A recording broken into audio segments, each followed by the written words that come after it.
Ano nangyari sa'yo? Bakit kami sugat? Yung mga abogado, paano mo sila nakuha? Bebe, bumalik na yung alaala ko. Kaya tinawagan ko agad yung lawyers ko tsaka yung mga staff ko. Paano po yung nangyari? Akala po namin nawawala na kayo o kaya po kung ano nangyari sa inyo. Angel, saka ako nalang ipapaliwanag ha. Ang importante ngayon, maasikaso ko na kayo. Lola Savi, pati yung pagpapagamot ninyo. Huwag ko kayo mag-alala. Sagot ko po ang lahat. Salamat po. Maraming salamat po, Sir Enrico. Tama na. Huwag ka na mag-alala, okay? Ang importante ngayon, isipin natin kung saan yung matutuluyan yung ngayong gabi kasi lahat nasunog sa inyo. Claire? Pwede bang i-book mo yung buong penthouse ng Valmont Hotel?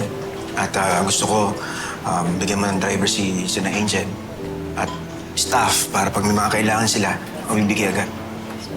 Sige. Yes po. Salamat. Hotel Valmont? Di ba yun yung pinakamahal na hotel dito sa Solmera City? Tapos, may driver tayo, staff, tapos penthouse. Sir, may buperin po ba doon? Tutog na kasi. Ikoy, ibig ko sabihin, Sir Enrico, sobra-sobra naman po yun. Teka, ikoy na lang, okay na sa akin. Tsaka, huwag mo na akong pinupo. Para wala naman tayong pinagsamahan sa resort niya. Ay, Sir, pwede na ba akong mag-wish ng pangarap kong iPhone 17 Pro Max, 1 terabyte, tapos fully paid? Oo ba? Ikaw naman, puro kalokohan tang nito. Mama, Bebe, hindi po ako makapaniwala na naayos na po lahat ng problema natin.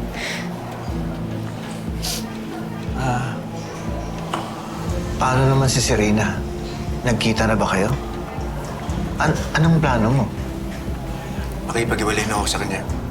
Kasi Tyrone, pinaghahalap na siya ng mga pulis.